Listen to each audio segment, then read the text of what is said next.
नमस्कार सगळ्यांना। माझा आवाज बहुतेक सगळ्यांपर्यंत पोहोचतोय। मी थोड्या वेळापूर्वी पोस्ट केली होती की मी लोकमान्य टिळक जयंतीनिमित्त माझे विचार मांडायला लाईव्ह येणार आहे आज, आणि तसा मी आता मला वेळ मिळाला त्यानुसार मी लाईव्ह येतोय। मी याच्यापूर्वी कुठल्या महापुरुषाच्या जयंतीच्या वेळेला असा कधी लाईव्ह आलेलो नाहीये, पण आज लाईव्ह येण्याची आवश्यकता वाटली म्हणून लाईव्ह आलोय। महापुरुषांच्या जयंत्या पुण्यतिथ्या या आपल्या संस्कृतीत पूर्वीपासूनच आपण सगळेजण मोठ्या उत्साहाने साजऱ्या करतो। सर्वसाधारणपणे आपल्या पूर्वसुरींचा किंवा आपल्या पूर्वजांनी विचारपूर्वक घालून दिलेला एक प्रघात असा आहे की सर्वसाधारणपणे देवाची जयंती करावी आणि सत्पुरुषाची पुण्यतिथी करावी। कारण देव ज्या क्षणी जन्माला येतो त्या क्षणी देव आपलं अवतार कार्य निश्चित करून जन्माला येत असतो। देवाचं अवतार कार्य निश्चित असतं की या अवतारात आपल्याला काय करायचंय, हे सगळं वेळापत्रक देवाचं निश्चित असतं। मात्र एखादा मानव ज्या वेळेला जन्माला येतो त्यावेळेला मात्र त्याचं अवतार कार्य असं काही निश्चित नसतं। त्यामुळे देव ज्या क्षणी जन्माला आलाय त्या क्षणी सगळ्यांना आनंद होतो, म्हणून देवाची जयंती करावी। कृष्णाची जयंती आहे, रामाची जयंती आहे, नरसिंहाची जयंती आहे, दत्तात्रेयांची जयंती आहे, वामनांची जयंती आहे। जेवढेही देवाचे अवतार झाले तेवढ्या सगळ्यांची जयंती आहे। मात्र महापुरुषांची सत्पुरुषांची ही पुण्यतिथी असते। माणूस जन्माला आल्याबरोबर तो कसा वागेल हे ठरवता येत नाही। त्याच्या जीवन कार्याचं मोजमाप, त्याच्या जीवनाचं जे काही आपण चांगलं वाईट ठरवतो ते संपूर्ण आयुष्यभर तो कसा जगला, किती जगला याच्यापेक्षा तो कसा जगला याच्यावर त्याच्या कार्याची महत्ता ठरत असते, म्हणून सत्पुरुषांची पुण्यतिथी। परंतु हल्लीच्या आताच्या काळामध्ये असा प्रघात पडत चाललाय की सत्पुरुषांच्या महापुरुषांच्या देखील आपण जयंत्या करू लागलेलो आहोत। जशी जशी इंग्रजी शिक्षण पद्धती या देशामध्ये दृढ होत गेली किंवा पाळमुळं घट्ट करती झाली, तसतशा आपल्या पूर्वसुरींनी घालून दिलेल्या प्रथा परंपरा आपण सगळेजण विसरत चाललो आहोत, याचं हे द्योतक आहे। मला जर विचाराल तर महापुरुषांची ही पुण्यतिथीच करायला पाहिजे, देवांची ही जयंतीच करायला पाहिजे। कारण याच्या पाठीमागे एक विचार आहे, याच्या पाठीमागे एक विचारधारा आहे, याच्या पाठीमागे एक तत्व आहे।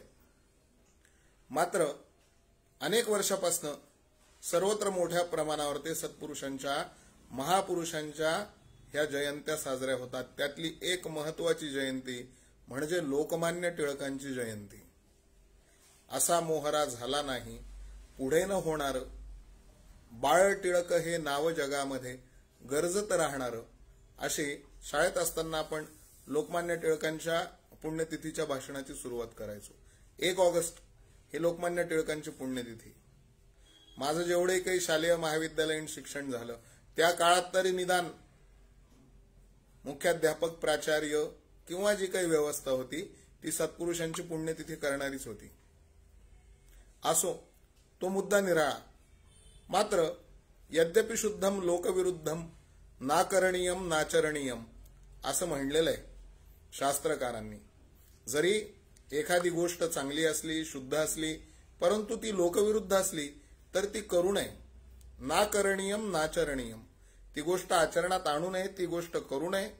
त्यामुळे आपण आज सगळेजण लोकमान्य टिळकांची जयंती साजरी करतो आहोत।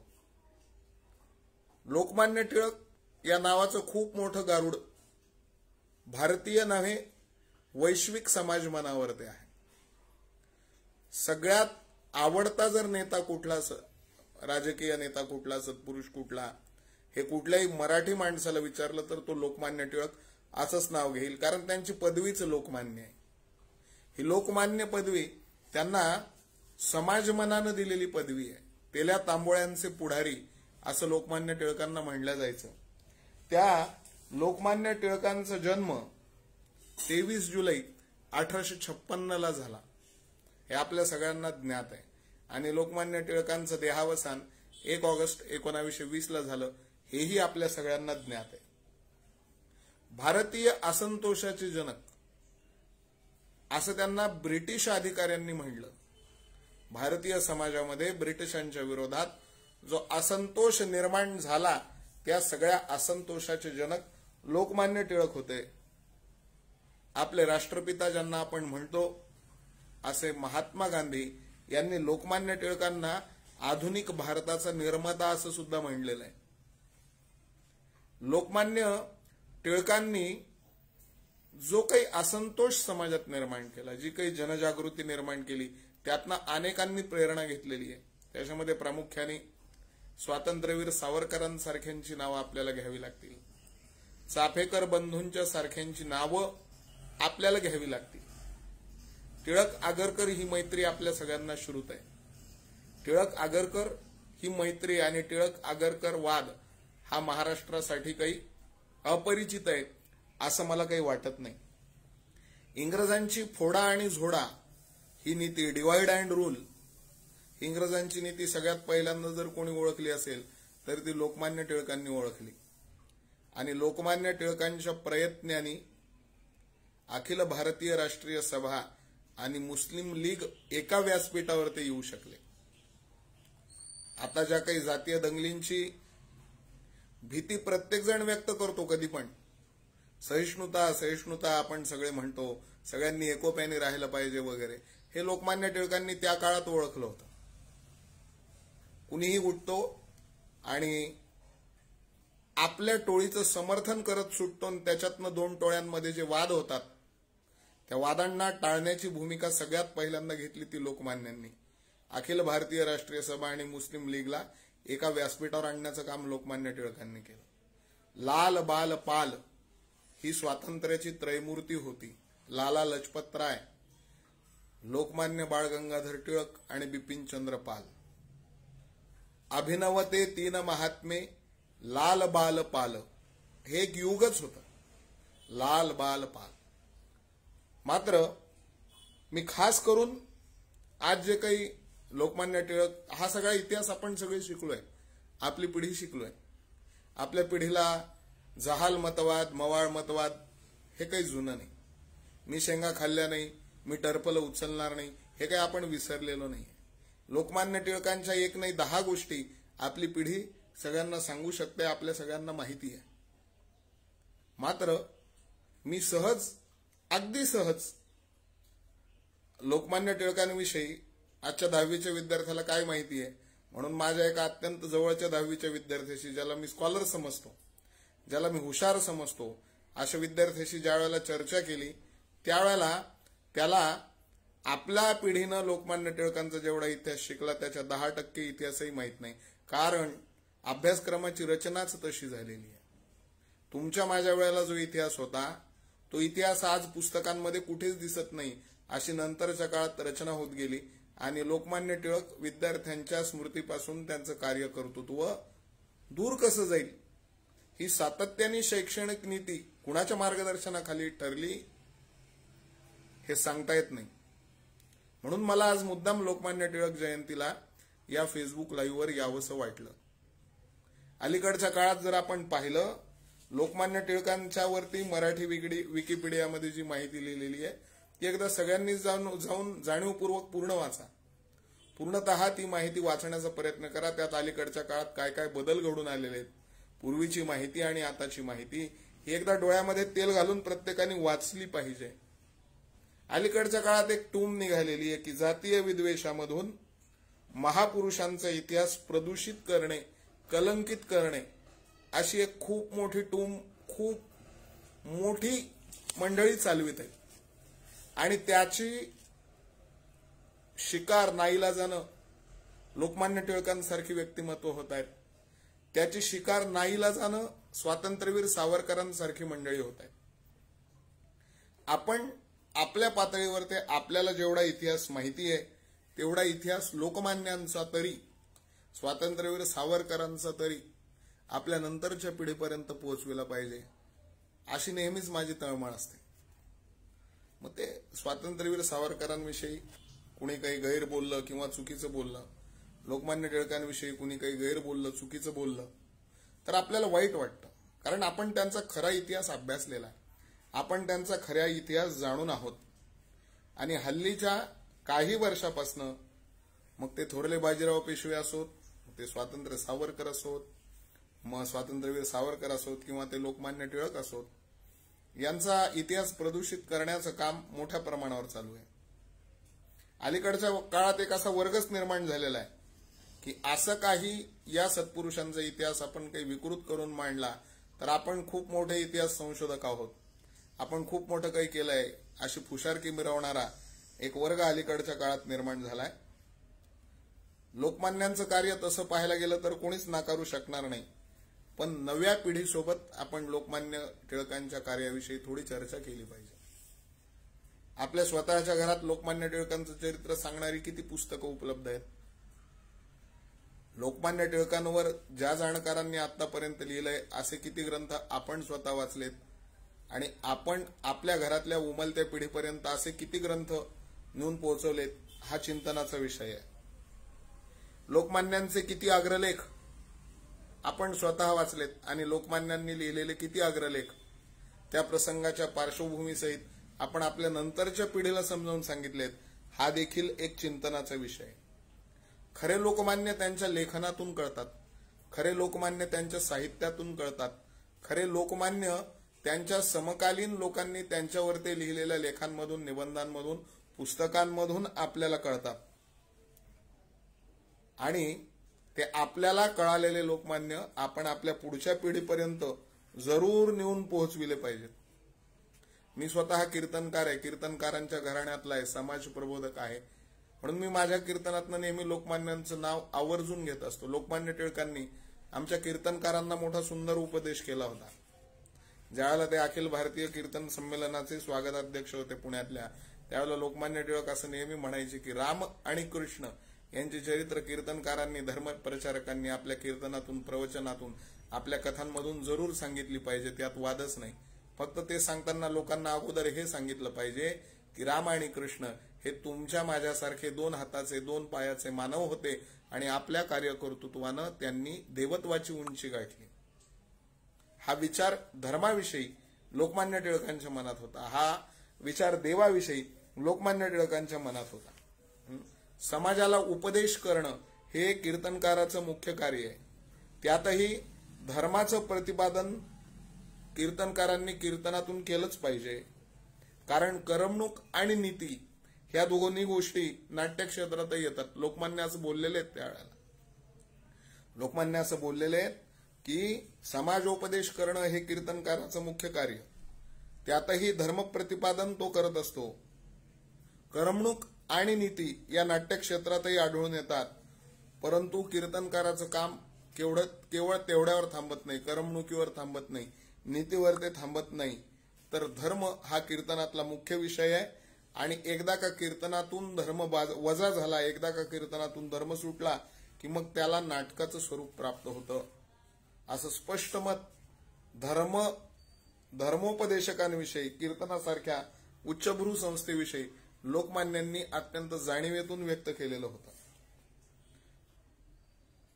वाईट एका गोष्टीचं वाटतं की लोकमान्य टिळकांनी जे काही कार्यकर्तृत्व केलं ते कार्यकर्तृत्व सगळ्या जगासमोर आहे. तुम्हाला आश्चर्य वाटेल की ज्या वेळेला पुण्यामध्ये प्लेगची साथ पसरली आणि ज्या वेळेला चाफेकर बंधूंनी रँड नावाच्या अधिकाऱ्याला मारलं, रँड नावाच्या अधिकाऱ्यांनी जे अत्याचार केले होते प्लेगच्या चळवळीमध्ये सर्वत्र, त्याला एक शासन व्हावं म्हणून चाफेकर बंधूंनी रँडला यमसदनाला पाठविलं. त्यामध्ये लोकमान्यांची प्रत्यक्ष काय मदत असेल ते चाफेकरांना आणि लोकमान्यांनाच चांगलं माहिती. परंतु तो प्रसंग ज्या वेळेला आपण अभ्यासतो त्यावेळेला एक गोष्ट मात्र लक्षात येते की भर सभेमध्ये चाफेकर बंधूंनी असं सांगितलं होतं की रँडला शासन करणारा कोणी पुरुष शिल्लक राहिलेला नाही, सगळेच इथे शंड झालेले आहेत. लोकमान्य टिळक त्या सभेत उपस्थित होते. लोकमान्य टिळकांनी सभा झाल्यानंतर चाफेकर बंधूंना जवळ बोलवून घेतलं आणि लोकमान्य टिळकांनी सांगितलं की तुम्ही शंड असा शब्द प्रयोग तुमच्या वक्तव्यामध्ये केला. एक फटका, खरं पाहायला गेलं तर फटका नावाचा काव्य प्रकार चाफेकर बंधूंनी त्या उत्सवामध्ये सादर केला होता. ते ऐकायला स्वतः लोकमान्य उपस्थित होते. आणि या भरतभूमीच्या ठाई कुणी पुरुषच उरला नाही, पुरुष तो पुरुषती झाशीची राणी, महामर्दानी रंगली रणी. राष्ट्राच्या उद्धारार्थ जो खरा करी पुरुषार्थ, पुरुष तो, असा तो फटका होता. पौरुषत्व कुठं शिल्लक राहिलं नाही, सगळेच शंड झालेत असं तुम्ही म्हणालात. जर आमच्या ठिकाणी पौरुषत्व शिल्लक नाही असं तुम्ही म्हणता, तर तुमच्या ठिकाणी असणाऱ्या पौरुषत्वाचा काही पुरावा देऊ शकता का चाफेकर, असं लोकमान्यांनी चाफेकरांना विचारलं. आणि त्यानंतरचा घटनाक्रम, त्यानंतरचा इतिहास आपल्या सगळ्यांना माहिती आहे. मला या प्रसंगाची मुळात आज आठवण होते, कारण आपण जर हिशोब बघितला इसवी सनांचा, तर लोकमान्यांचा जन्म 1856 साली झालेला आहे आणि 1897-1898 मध्ये चाफेकरांनी रँडला मारलेला आहे.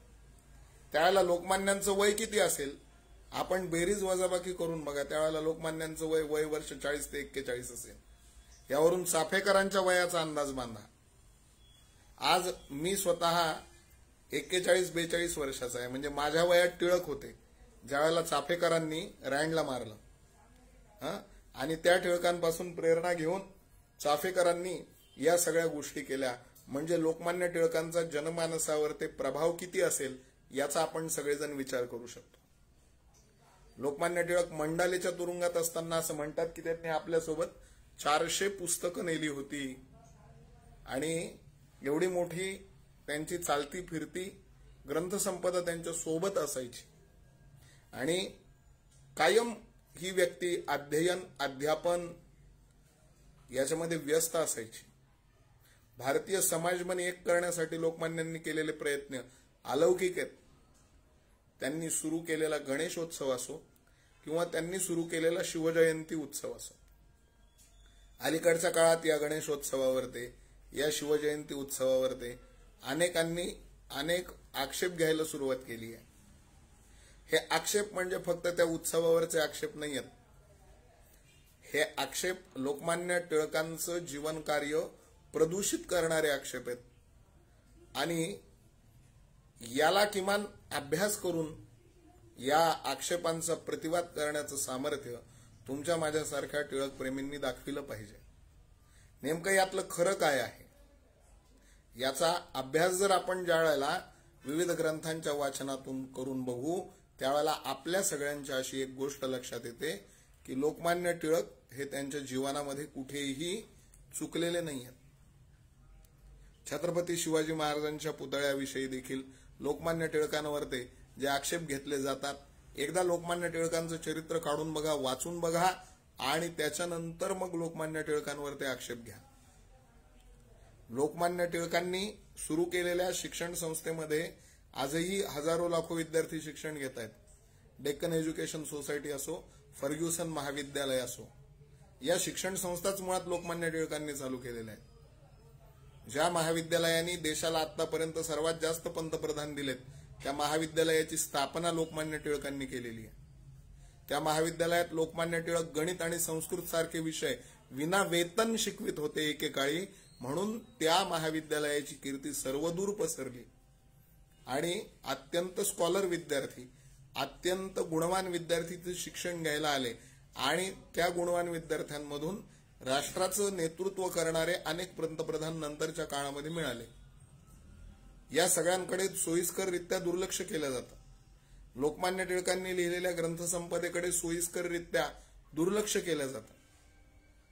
जी बांडगुळ वाढलेली लोकमान्य टिळकांवर काहीही आक्षेप घेतात, त्यांनी लोकमान्य टिळकांनी लिहिलेल्या एखाद्या ग्रंथाचं एक पान, एकही शब्द न चुकता सलग वाचून दाखवावं, एवढी देखील पात्रता त्यांच्यात नाहीये. लोकमान्य टिळकांची जी मराठी भाषा आहे, ती मराठी भाषा सलग न चुकता एक पान वाचून दाखविण्या इतकी देखील ज्यांची प्रज्ञा नाही, ते उठतात सुटतात आणि लोकमान्य टिळकांवर ते आक्षेप घेतात. आक्षेप घ्या, आक्षेप घेण्याचा तुम्हाला जो काही अधिकार आहे तो तुम्ही जरूर वापरा, मात्र अभ्यास करून आक्षेप घ्या. अभ्यास हे प्रगट व्हावे, ना तरी झाकोनी असावे, प्रगट होऊनी नसावे, हे बरे नव्हे, असं समर्थ रामदास स्वामी एका ठिकाणी म्हणतात. लोकमान्य टिळकांसारखी हिमालयाची उंची गाठलेल्या राष्ट्रपुरुषावर ते आक्षेप घेण्याची आपली खरंच पात्रता आहे का, याचा विचार आक्षेप घेणाऱ्यांनी पहिले करावा. लोकमान्य टिळकांनी काय समाजकार्य केलं, लोकमान्य टिळकांनी आपल्या घरादाराची कशी होळी केली, किंबहुना आपल्या घरादारावर ते कसं तुळशीपत्र ठेवलं, एकदा आक्षेप घेणाऱ्यांनी बघावं ना, डोळसपणाने बघावं, अभ्यास करावा त्याच्यासाठी. आणि अभ्यास करून मगच अशा सत्पुरुषांवर बोलण्याचा प्रयत्न करावा. आणि सगळ्यात मोठं, आपण जे त्यांचे भक्त आहोत, प्रेमी आहोत, आपण जे लोकमान्य टिळकांचे अनुयायी म्हणून स्वतःला म्हणून घेतो आहोत, ही जी दुसरी बाजू आहे ती प्रतिवाद करायलाच पुढे येत नाही. ती काही कुठलाच प्रतिवाद करत नाही, ती वाचनही करत नाही, फक्त त्यांना वाईट वाटतं.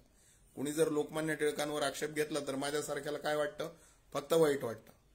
आणि वाईट वाटल्यानंतर मी शांत बसून जातो, किंवा फार तर फार मी माझ्या समविचारी 2-4 मित्रांकडे त्याच्याविषयी चर्चा करतो. याच्या पलीकडे मी काहीच करत नाही. मी याच्या पलीकडे जाऊन काहीतरी केलं पाहिजे. अनेक माध्यमं अशी आहेत की ज्या माध्यमातून आपण आपला विचार व्यक्त करू शकतो. आपण जर आपला विचारच व्यक्त केला नाही तर आपला विचार समोर येणारच नाही. छोट्या छोट्या प्रयत्नांमधून आपण आपला विचार व्यक्त करू शकतो, आपण आपला अभ्यास व्यक्त करू शकतो. अशी अनेक माध्यमं आपल्या हातामध्ये आहेत. मात्र त्या माध्यमांना जर आपण आपल्या मनोरंजनाचं साधन बनविलं तर मग मात्र आपण आपला विचार व्यक्तच करू शकणार नाही. आपण लोकमान्य टिळकांच्या अनुयायांनी, लोकमान्य टिळकांच्या कार्यावरती ज्यांची श्रद्धा आहे, लोकमान्य टिळक खरोखर या राष्ट्रासाठी, या राष्ट्राच्या उभारणीमध्ये आधुनिक भारताचं जनकत्व, मी नाही दिलेलं त्यांना, मी म्हणत नाही ते आधुनिक भारताचे जनक आहेत म्हणून. महात्मा गांधींनी त्यांना म्हणलंय की ते आधुनिक भारताचे जनक आहेत. भारतीय असंतोषाचे ते जनक आहेत हे ब्रिटिशांनी लिहून ठेवलंय बरं का. ते लोकमान्य आहेत हे कोणी लिहून ठेवलंय, एकदा अभ्यासा तपासा आणि मग लोकमान्यांवर ते आक्षेप घ्या. लोकमान्य टिळकांचं साहित्य, लोकमान्य टिळकांनी लिहिलेले ग्रंथ किती जणांच्या घरात आहेत सांगता येत नाही. लोकमान्य टिळकांचा एखादा तरी ग्रंथ लोकमान्य टिळकाचे अनुयायी म्हणून आपण म्हणून घेतो तर आपल्याजवळ असलाच पाहिजे. लोकमान्य टिळकांच्या चरित्राचं एखादं तरी जाणकारांनी लिहिलेलं पुस्तक, विद्वानांनी लिहिलेलं पुस्तक, अभ्यासकांनी लिहिलेलं पुस्तक आपल्या घरात असलंच पाहिजे आणि आपण ते आपल्या पुढच्या पिढीपर्यंत पोहोचविलं पाहिजे. फक्त महापुरुषावर ते निरतिशय प्रेम करणं इथंच अनुयायाची जबाबदारी संपत नाही. त्या महापुरुषाचा अभ्यास करणं, त्या महापुरुषाचं चरित्र, त्या महापुरुषाचं कार्य आपण पुढे घेऊन गेलं पाहिजे. आपल्याला कार्य जरी पुढे घेऊन नाही जाता आलं ना, निदान त्यांचं चरित्र जसं आहे तसं जरी पुढच्या पिढीला देता आलं तरी पुढची पिढी आपल्यापेक्षा मुळातच हुशार आहे आणि ती नक्कीच त्यांचं चरित्र समजून घेईल आणि त्यांचं कार्य पुढे न्यायचा प्रयत्न करेल. आपल्या पिढीने मात्र त्यांचं चरित्र टिकून ठेवण्याचं काम केलं पाहिजे. अगदी मला प्रामाणिकपणाने हे वाटतं, तुम्ही प्रत्येकाने तुमच्या आजूबाजूला जी काही मुलं आहेत आताची तरुण वयाची, जी 10वीला असतील, 12वीला असतील, 17-18 वर्षाची, 15-16 वर्षाची मुलं, त्यांना खरंच आज स्वतःच्या जवळ बोलवा आणि स्वतःच्या जवळ बोलून त्यांना विचारा की आज जर लोकमान्य टिळकांची जयंती आहे, आज जर लोकमान्य टिळकांची जयंती तुम्ही साजरी केली असं म्हणता तर लोकमान्य टिळकांविषयी तुला काय माहिती आहे सांग. त्याला काय सांगता येतं याच्याविषयी एकदा थोडंसं तुम्ही बघा, एकदा स्वतः हा प्रयोगच करून बघा. मी करून बघितला म्हणूनच मी आज लाईव्ह आलेलो आहे. आपल्या नव्या पिढीला आपण या महापुरुषांची, सत्पुरुषांची चरित्र जशीच्या तशी देण्यामध्ये कमी पडतो आहोत. अनेक माध्यमं उपलब्ध असताना, अनेक साधनं उपलब्ध असताना, कारण मधल्या काळामध्ये शिक्षण पद्धतीमध्ये एवढे बदल, स्लो पॉइझनिंग एवढं झालंय तुमच्या आमच्या नकळत की तुम्ही आम्ही कल्पनाच करू शकत नाही. सध्या भारतीय स्वातंत्र्याचा अमृत महोत्सव चालू आहे असं म्हणतात. 75 वर्ष आपल्या राष्ट्राला स्वतंत्र होऊन झाली मात्र हे राष्ट्र स्वतंत्र होण्यासाठी लोकमान्य टिळकांसारख्यांना काय खस्ता खाव्या लागल्या हे देखील अभ्यासक्रमातल्या इतिहासात नमूद नाहीये. जर अभ्यासक्रमातल्या इतिहासामध्ये जर नमूद नसेल किंवा त्याच्याविषयी आवश्यक तेवढी पुरेशी माहिती नसेल तर हा इतिहास पुढच्या पिढीपर्यंत जाणार कसा. त्यामुळं हा इतिहास पुढच्या पिढीपर्यंत आपण नेला पाहिजे. ज्या वेळेला मंडालेच्या तुरुंगामध्ये लोकमान्य टिळक होते, तुम्हाला आश्चर्य वाटेल, त्यावेळेला राम गणेश गडकरी प्रख्यात नाटककार होते. त्यांनी आपल्या नाटकातून खूप मोठी समाज जागृती त्यावेळेला केली राम गणेश गडकरींनी. त्यावेळेला राम गणेश गडकरी अत्यंत विषण्ण होऊन असं म्हणाले होते, ज्यावेळेला लोकमान्य टिळक मंडालेच्या कारागृहामध्ये होते त्यावेळेला राम गणेश गडकरींचं एक विधान आहे, ते बऱ्याचशा जणांना माहिती असेल, कदाचित माहिती नसेल. ज्यांना माहिती नसेल त्यांच्यासाठी सांगतो. राम गणेश गडकरी असं म्हणाले होते की बाळ गंगाधर टिळक मंडाळेला गेल्यापासून या पुणे शहरामध्ये दुरून येणारा माणूस पाहून हातातली विडी विझवावी या लायकीचं कुणीही राहिलेलं नाही. लोकमान्य टिळकांचा काय अधिकार होता हे एवढ्या एका वाक्याहून आपल्याला कळतं. हे वाक्य एका भाषाप्रभूंनी उच्चारलेलं वाक्य. जसं लोकमान्य टिळक मंडालेला गेले कारागृहामध्ये त्यांची शिक्षा भोगण्याकरता, पुणे शहरावरचा धाक ओढून गेला होता आणि दुरून येणारा माणूस पाहून चटकन हातातली विडी विझवावी या लायकीचं पुणे शहरात कोणी राहिलं नाही असं राम गणेश गडकरी त्या काळात म्हणतात. म्हणजे लोकमान्य टिळकांचा किती मोठा दबदबा त्या काळात असेल याचा विचार आपण केला पाहिजे. लोकमान्य टिळकांविषयीची अर्धवट माहिती, कुठेतरी त्या माहितीमध्ये काहीतरी छेडछाड करायची आणि ती अर्धवट माहिती समोर मांडायची आणि त्याच्यातनं लोकमान्यांवर ते नाही ते आक्षेप करायचे. याचं पीक सध्या उदंड आलेलं आहे. हे तुम्हालाही जाणवलं असेल. मागच्या अनेक वर्षापासून याचं पीक मोठ्या उदंड प्रमाणात आलेलं आहे. तर आपण कुठेतरी हे थांबविण्यासाठी आपण लोकमान्यांच्या चरित्राचा अभ्यास केला पाहिजे, एवढंच मला वाटतं. कारण लोकमान्य कसे होते तर नेतृत्व ते जहाल ते लोकमान्य होते. समृद्ध लेखणीची जळती मशाल होते. परकीय बंदिवास शापित देश होता, पण आग केसरीचा एक एक लेख होता. त्या सिंहगर्जनेने जागा समस्त समाज झाला. त्या सिंहगर्जनेने जागा समाज झाला. उदयास भारतात स्वातंत्र्य सूर्य आला, असं एका कवीनं लोकमान्यांविषयी म्हणलेलं आहे. स्वराज्य हा माझा जन्मसिद्ध हक्क आहे आणि तो मी मिळविणारच. छत्रपती शिवाजी महाराजांच्या चरित्राचा अभ्यास केल्यानंतर कदाचित लोकमान्यांनी ही घोषणा केलेली असावी. कारण स्वराज्य हा शब्द अगोदर छत्रपती शिवरायांच्या चरित्रात आपल्याला पाहायला मिळतो आणि त्याच्यानंतर त्याच छत्रपती शिवरायांपासून प्रेरणा घेऊन लोकमान्य टिळकांनी स्वराज्य हा माझा जन्मसिद्ध हक्क आहे आणि तो मी मिळवणारच अशी सिंहगर्जना केली. आणि ही सिंहगर्जना ऐकल्यानंतर लॉर्ड कर्झन सारख्याला देखील बंगालची केलेली फाळणी रद्द करावी लागली. एवढा लोकमान्य टिळकांचा दबदबा होता. 4 सूत्र लोकमान्य टिळकांनी त्या काळात जर समाजाला दिली नसती तर पुढच्या काळात भारताचं स्वातंत्र्य मिळालं असते की नसतं सांगता येत नाही. पण टिळकांचं आयुष्य जर आणखीन टिळकांना 10-20 वर्षाचं जर लाभलं असतं तर कदाचित 47च्या कितीतरी वर्ष अगोदर आपल्या देशाला स्वातंत्र्य मिळालं असतं असं अनेक जाणकार म्हणतात, असं मी म्हणत नाही. स्वराज्य, स्वदेशी, बहिष्कार आणि राष्ट्रीय शिक्षण हे 4 सूत्र लोकमान्य टिळकांनी दिले होते.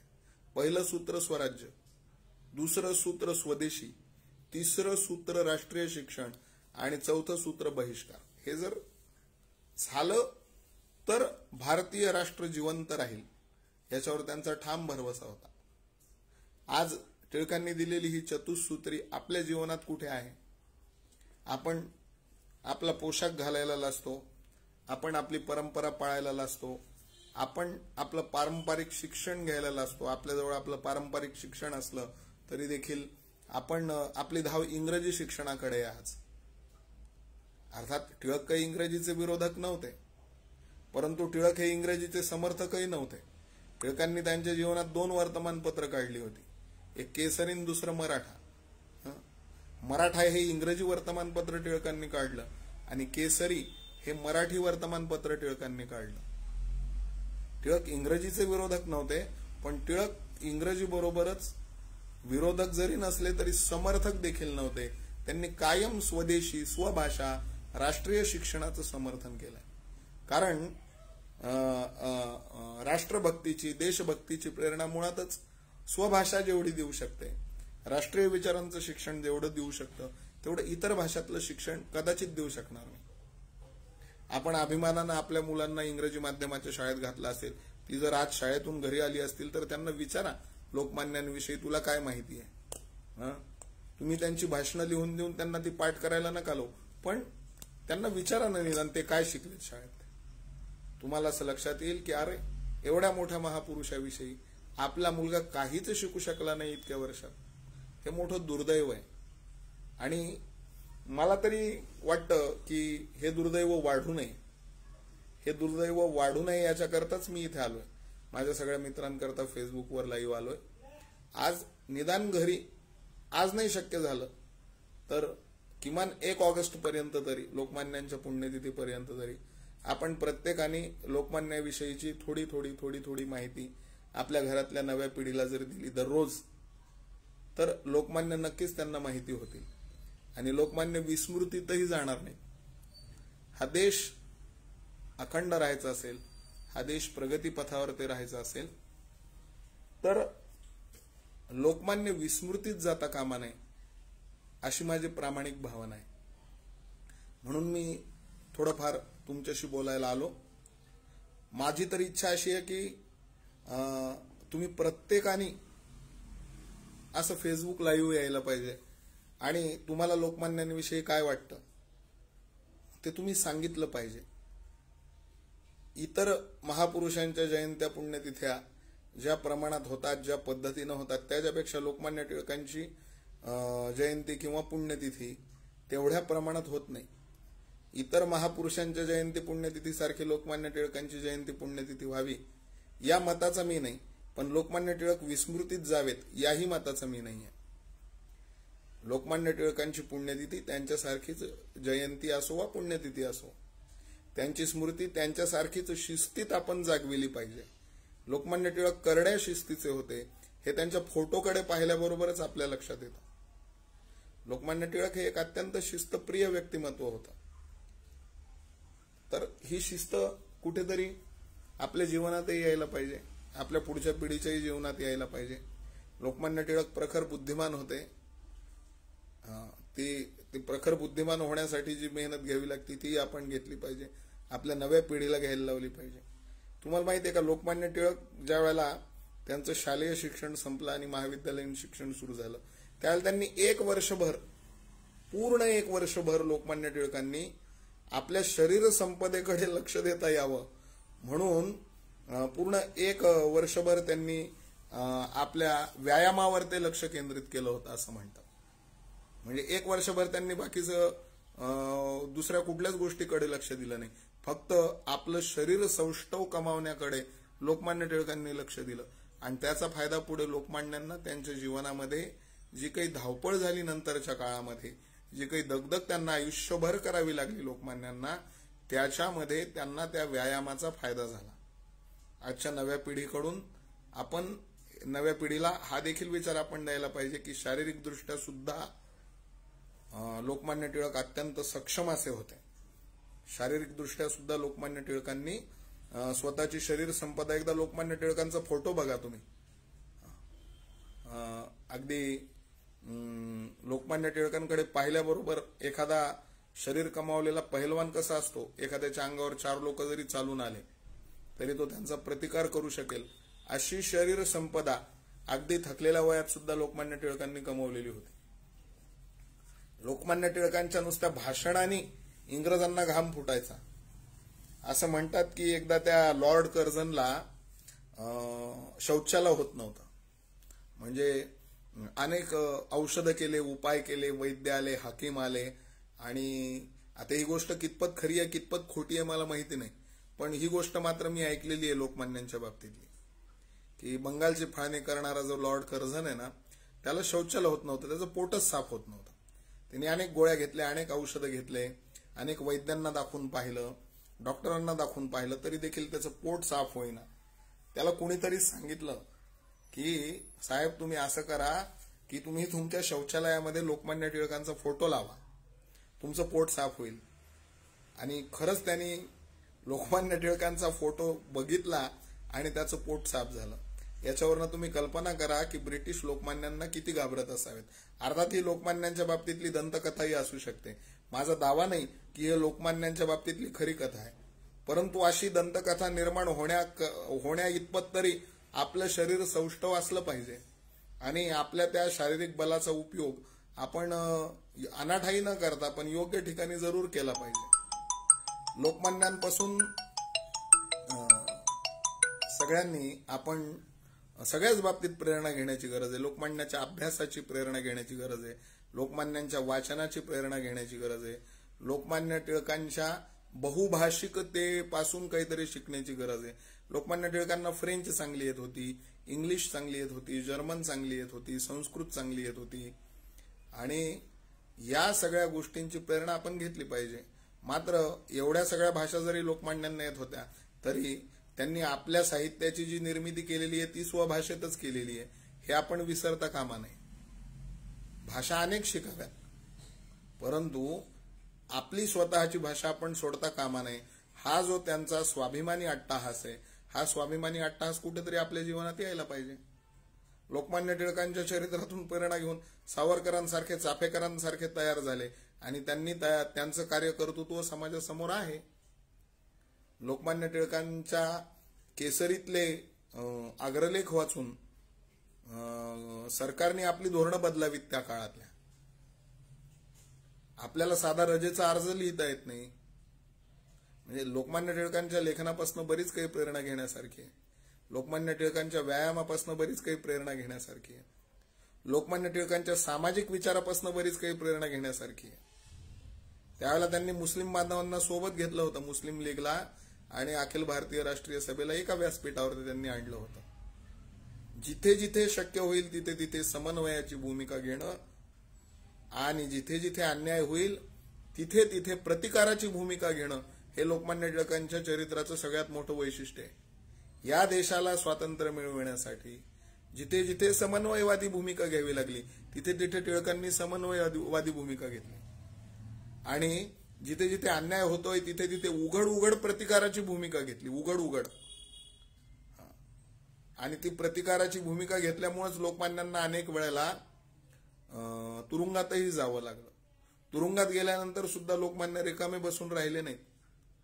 एकदा गीता रहस्य वाचूनच बघा, मी वाचलाय म्हणून सांगतोय. एक वेळेला वाचून मनुष्याला समजतच नाही गीता रहस्य. गीता ही कशी प्रवृत्तीपर आहे, गीता ही कशी निवृत्तीपर नाही.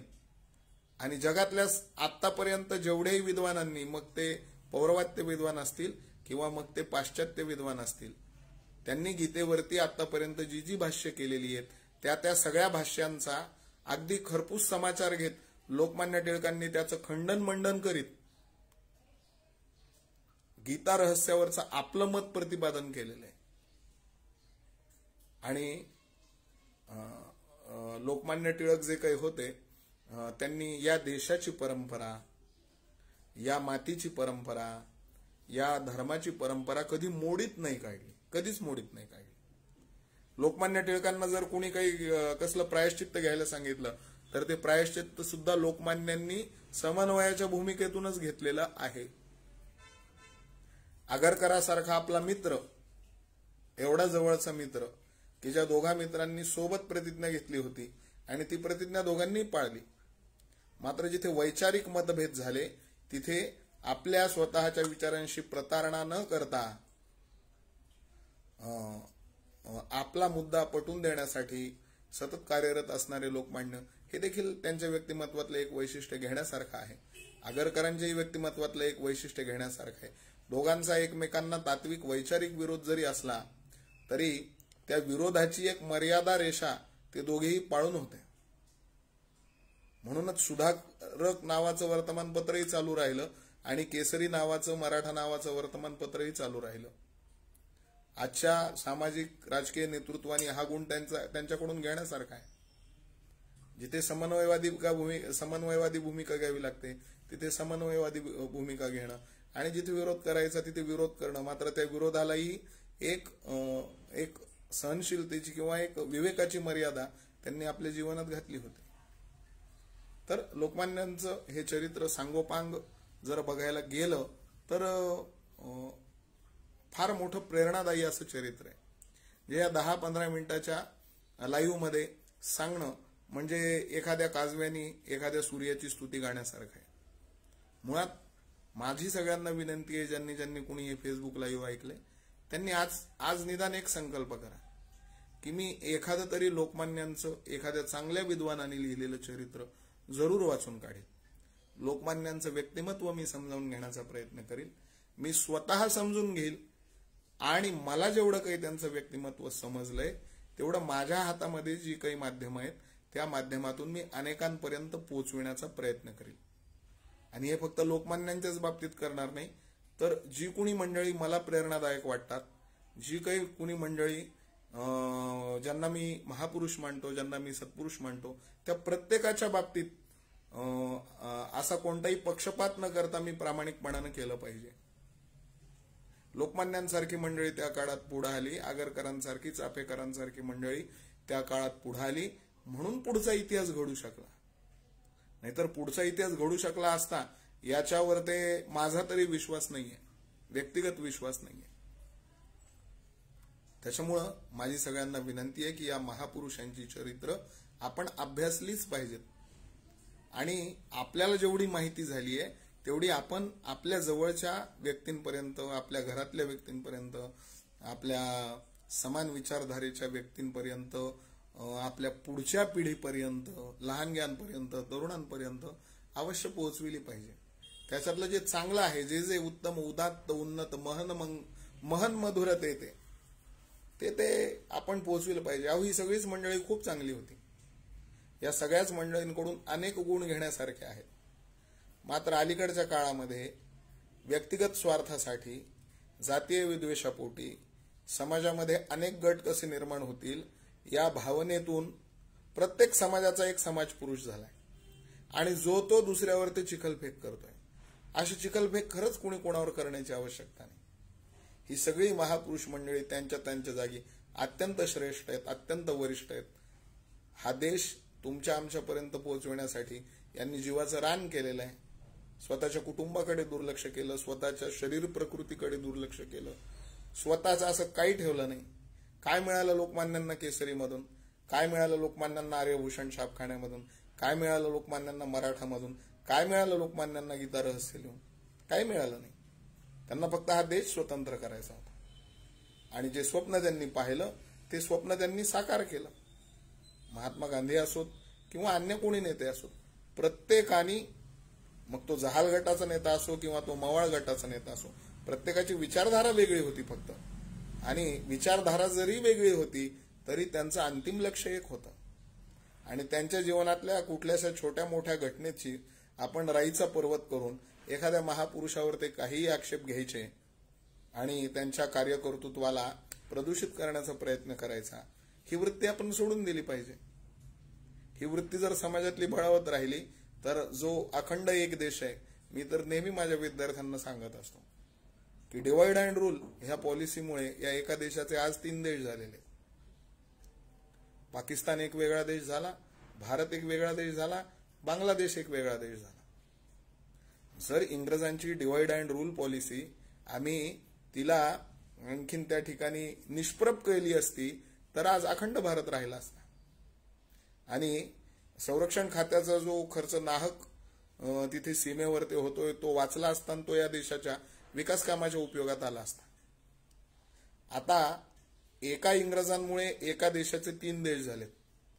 केवळ 2 धर्मसमूहामध्ये जे विपट निर्माण झालं त्याच्यामुळे एका देशाचे 3 देश झालेत, भारत, बांगलादेश आणि पाकिस्तान.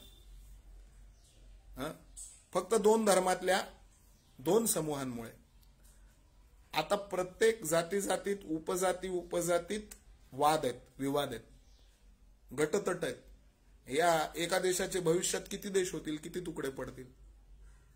तर आपण सगळ्यांनी समन्वयवादी भूमिका घेतली पाहिजे. या महापुरुषांच्या चरित्रातून शिकायचं एकच की या सगळ्यांनी आपापल्या परीनं हा देश चांगला राखण्यासाठी, हा देश स्वतंत्र होण्यासाठी, हा देश एकसंध राहण्यासाठी, या देशाची भौगोलिक संपदा सार्वभौमत्वानं इथल्या पुढच्या पिढ्यांना मिळण्यासाठी अत्यंत जीवापाड प्रयत्न केले, अत्यंत रक्ताचं पाणी केलं, नेत्राचा दिवा केला ना हा देश तुमच्या आमच्या हातात दिला.